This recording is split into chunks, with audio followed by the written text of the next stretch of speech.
tenían incorporado a fuego que el ser iglesia implicaba un compromiso con el otro.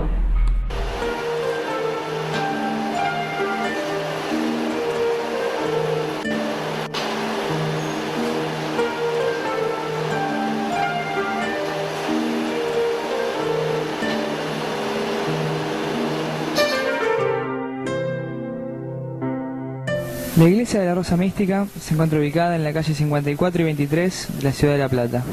Aquí, hoy, miles de fieles esperan una bendición de la Virgen mientras recorren el paseo de compras instalado en la parroquia. Antes, este lugar era diferente.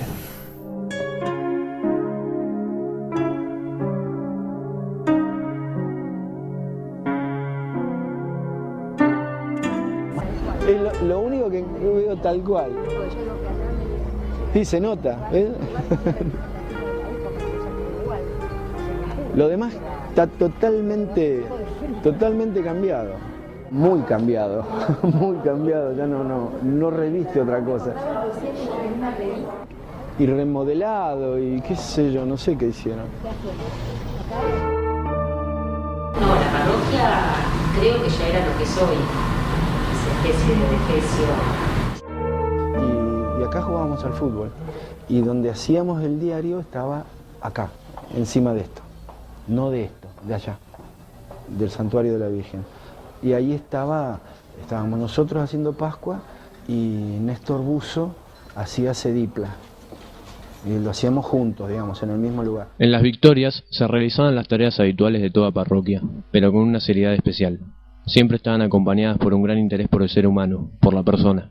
Era una comunidad convocante por su apertura simple y generosa. Bueno, en la parroquia, a través del grupo Scout se hacía un poco de todo. Formación, que podía o no ser religiosa, ya te digo, porque la persona que no quería participar de lo religioso no participaba. Tenía formación ética, formación moral, formación intelectual, se hacían charlas, debates, sobre todos los temas que pudieran interesarle en ese momento a la juventud. O sea, un poco el joven participaba también, él eligiendo los temas y tirando temas para hacer charlas y reuniones. La revista Pascua fue una de ellas. Hacíamos trabajos comunitarios en la parroquia, hacíamos recorridas por el barrio nos conocía a todos, organizábamos vía crucis, entre comillas, donde poníamos en cada esquina una temática, íbamos a las casas de la gente los viernes a la noche, los sábados a la noche a leer y a discutir documentos en la iglesia.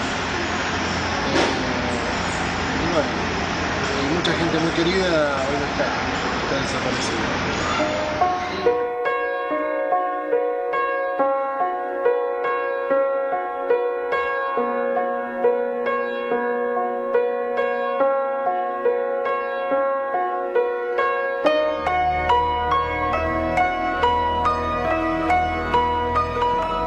Era un hombre serio pero amable. Como buen vasco era cabeza dura, pero un corazón inmenso. Era el amigo de todos los integrantes de la comunidad, el hermano mayor. Era el buen pastor que siempre estaba dispuesto para la gente. No se guardaba nada y todo lo compartía. Vivía muy austeramente. Siempre en una actitud muy solidaria, porque él era así. Y bueno, nosotros nos juntábamos y nos interesaba eso, ¿no? Ser solidarios con los que más necesitaban.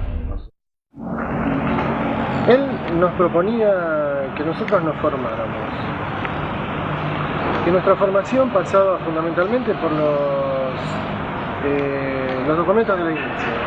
Los documentos de la Iglesia en ese momento eran el Concilio Vaticano II, Medellín, Puebla, un montón de escritos de Elder Cámara, que era un obispo brasilero, y los obispos referentes de acá de la Argentina. Bueno, y en Argentina se daba el caso, por ejemplo, de que la jerarquía católica era muy conservadora. Seguramente el episcopado argentino era, de todos los episcopados latinoamericanos, si no era el más conservador, digamos, por ahí andaba, ¿no? Fuertemente conservadora la jerarquía católica argentina. Y entonces muchas de las disposiciones o de los cambios que se plantearon en el Vaticano II no se implementaron en el país. porque los obispos, digamos, demoraban todo lo posible la implementación de esos cambios. Entonces empezó a dar una tensión muy fuerte, incluso a nivel de cada diócesis, entre los sacerdotes jóvenes o incluso las organizaciones laicales del apostolado. Por ejemplo, en esa época ya existía y tenía mucha fuerza la juventud obrera católica, la juventud estudiantil católica, ¿no? La juventud universitaria católica, que querían que los cambios del Concilio Vaticano II se implementaran rápidamente, y la jerarquía que no lo hacía. Significó en La Plata la formación, no hablo por la mía, pero la formación de muchísimos jóvenes, éticamente y moralmente, y por supuesto después religiosamente. No quiero decir que hayan salido sacerdotes de la parroquia. Algunos chicos estuvieron en el seminario, en Dalmaroni, estuvieron en el seminario. De los Buzo, 2 hijos estuvieron en el seminario. De los Taladriz hay un hijo sacerdote en Neuquén. Son todos chicos que estuvieron en la parroquia con nosotros. Algunos de mayor edad, un poquito más, un poquito menos, pero estamos ahí. Pero fundamentalmente me parece que creo en un clima muy particular en la relación de los matrimonios con los hijos, de los hijos con los papás, y un ejemplo de vida muy particular. Esos tipos que a veces, si no te dicen nada, vos tenés nada más que observarlos, ¿no? Mirarlos, cómo actúan, cómo se comportan, y aunque no digan nada, era una permanente vida de ejemplo. Eso, a veces hasta un ejemplo que decíamos casi inimitable, ¿no? Porque decíamos, no, pero...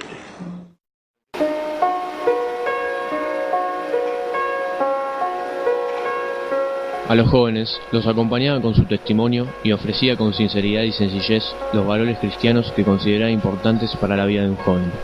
Esta actitud atrajo intensamente a los adolescentes y jóvenes que se sentían reconocidos como tales. Se los escuchaba y valoraba. Esto hizo que llegara a ser la parroquia que más jóvenes convocaba en la ciudad, y sobre todo donde los jóvenes concurrían desde los barrios más alejados. Era lindo ser joven en la parroquia de la Victoria. La parte de reuniones de los jóvenes eran más que nada reuniones que hacíamos los sábados como grupos de reflexión. En esas épocas empezaba ya como un gran descubrimiento, ¿no? Como una gran revisión.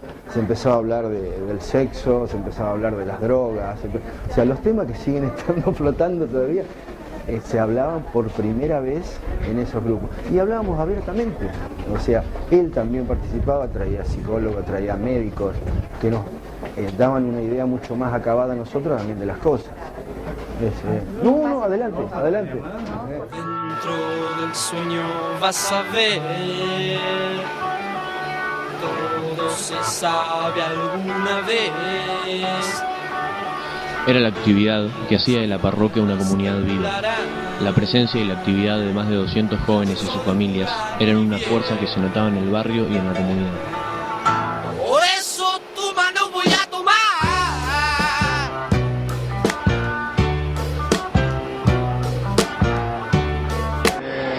Grupos dentro de la parroquia, mira, estaba el grupo juvenil, el grupo scout, que tenía sus ramificaciones. Estaba el grupo universitario, el grupo misionero, el grupo de padres o de gente mayor. Y después, bueno, había como una especie de grupo que unía a todos, que eran los dirigentes, ya sea los dirigentes de scout, todos, digamos, nucleados a través del padre Bengochea, que era el que unificaba, digamos, las cosas, ¿no?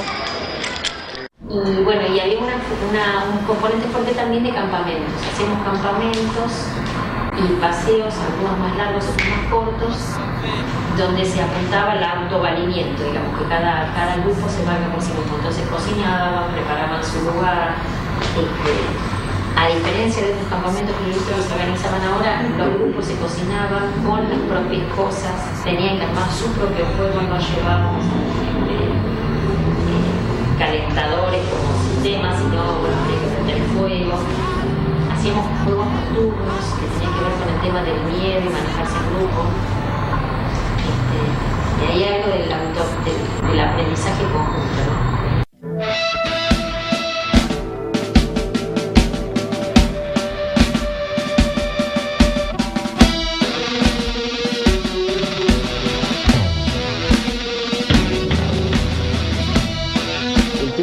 con Pascua era que, digamos, la postura ideológica, política nuestra estaba reflejada en esa revista.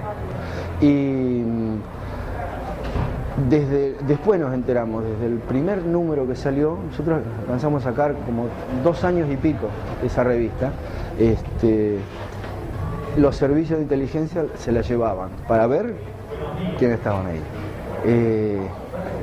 Evidentemente eso a alguien le jodía mucho. Y adelante.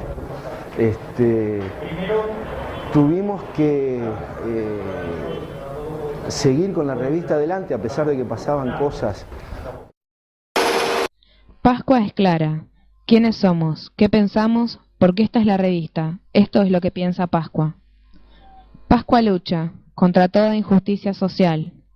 Pascua denuncia a toda clase de imperialismos, al comunismo y al capitalismo. Pascua repudia toda clase de opresiones. Por eso no puede permanecer ajena a nada, ni en política, ni en lo social, ni en lo religioso, porque quiere estar presente, porque le interesa en todo lo humano. Pascua pretende ser la voz de los que no tienen voz, porque lee en el Evangelio que Cristo no rechazó a nadie, pero tuvo como predilectos suyos a los pobres, los débiles, los oprimidos. En 1975, el país comenzó a vivir bajo la locura de la ideologización vivida con la más grave intolerancia, hasta la misma violencia. Comenzó a vivirse en un clima en la patria en que todo aquel que no pensaba como uno era sospechoso, una sospecha que nos convertía en enemigos, un enemigo a quien si era necesario había que eliminar hasta con la muerte. Este clima se fue alimentando del no te metas. Pensar en los demás era subversivo, ser solidario era peligroso. Con este clima, lo que se vivía en la parroquia comenzó a llamar la atención y mentes enfermizas y retorcidas comenzaron a sospechar que eran peligrosas, subversivas, las tareas de dicha parroquia. Un viernes nosotros fuimos al salón parroquial donde le editábamos arriba y cuando abrimos la puerta había un sobre, era la noche.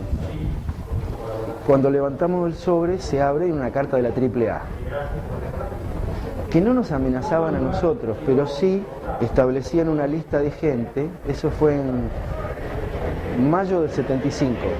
El grupo juvenil que había en la parroquia fueron detectados así a dedo, indicados como peligrosos para el pensamiento de ellos. Una lista de gente donde decía que se los declaraba traidores a la patria y donde se los encontraba se los iba a matar. Lo que me acuerdo clarito que el primero que estaba era un abogado que fue el primero que murió, asesinado por la AAA, que había sido abogado de parte del peronismo y que bueno, nos dimos cuenta de que de alguna forma no nos amenazaban a nosotros, pero nos decían, sabemos dónde están. Eso era, claro. Miedo, sí, tuvimos miedo, pero seguimos para adelante.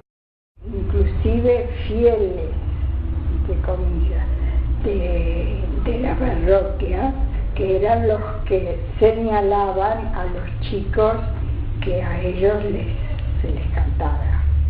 Que no, o que tuvieran las ideas del concilio. La gente que pensaba no les convenía, por supuesto. Entonces había esos que hacían de intermediarios. Sí, gente muy adicta a la CIDE, a los servicios de inteligencia del Estado, o trabajaba un poco al servicio de ellos. Algunos sacerdotes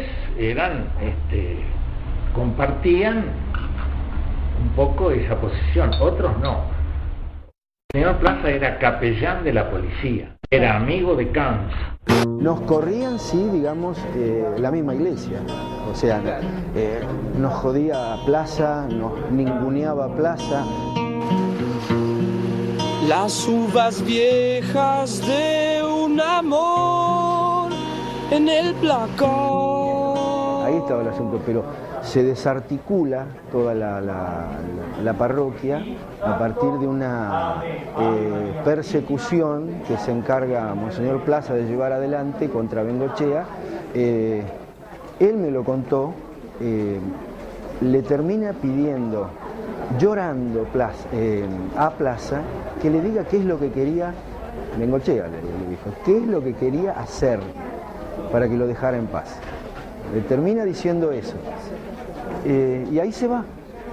Se entera de que lo estaba buscando, no buscando, sino hace contacto con Monseñor Gesaine en Río Negro y va para allá, va como vicario. Son estas cosas que te están amando. Ante la situación actual de nuestra patria, creo que no es posible que los cristianos permanezcamos como espectadores. En estos momentos en que se está pregonando tanto el miedo, y no es casual. En estos momentos en que se asesina a una familia entera, y no es casual. En estos momentos en que los medios de comunicación nos ocultan lo que no les conviene, y no es casual. Claro está, porque los propietarios de esos diarios o lo que sea, no tienen ningún problema en publicar o dejar de publicar o distorsionar lo que sea, aunque así se engañe deliberadamente a la gente.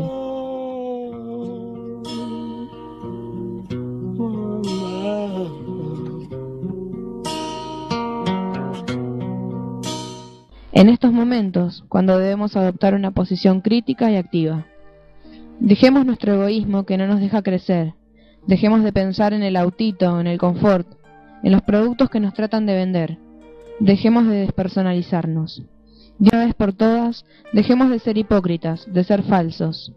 No nos digamos cristianos si realmente no tratamos de cambiar las situaciones injustas, si no nos injertamos en la historia, si no dejamos de mirar todo desde afuera. Ofrezcamos al mundo la imagen, no de un Cristo violento, pero sí del Cristo que denunció la hipocresía, sí del Cristo que dijo contra los ricos palabras que hoy diríamos demagógicas, sí el Cristo que compartió la vida de los pobres, sí el Cristo que no tuvo miedo en decir la verdad, sí el Cristo que tomó el látigo contra los mercaderes. Dejemos el temor y la comodidad a un lado. Nuestros hermanos no pueden esperar tanto a que nos decidamos. Hay varias personas desaparecidas de mi edad, otras que estuvieron presas y bueno, recuperaron la libertad, muchas familias destruidas, muchas cosas. Y nosotros pensamos que fue un plan. Que la iglesia lo mandó al Padre Montaña, él fue el que se encargó de hacer el corte, ¿no? Y terminó siendo la cosa mística. No fue Montaña el que lo hizo, pero bueno, la iglesia apoyó, digamos, todo eso. Y a veces charlamos con algunos de nosotros y decimos, hicieron como los egipcios, vieron que borraban todo lo anterior, querían borrarlo del mapa, todo lo anterior que no existía. Bueno, hicieron eso. Directamente la parroquia hicieron que como que no hubiera existido, ¿no? Se llama Rosa Mística, hasta el nombre de mística tiene, ¿no? Es mística, ¿no? Claro. Yo creo que es parte de un fenómeno. Sí.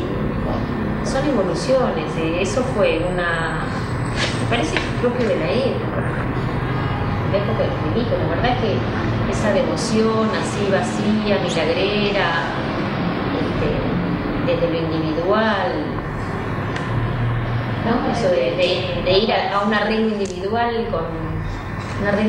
con Dios, para nosotros era tan grupal todo, hay de todo, que la verdad no lo cuestiono desde la fe, digo desde el mensaje.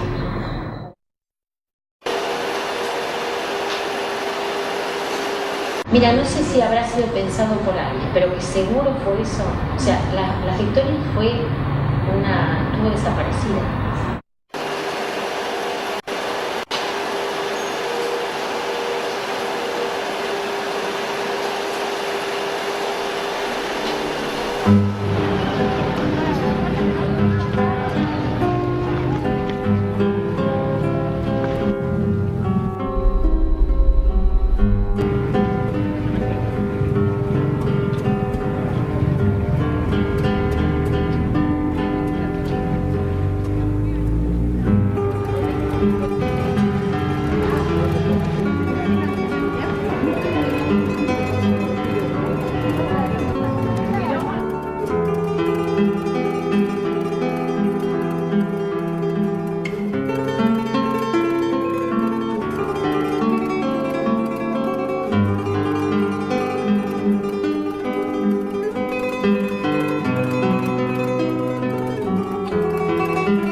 Thank you.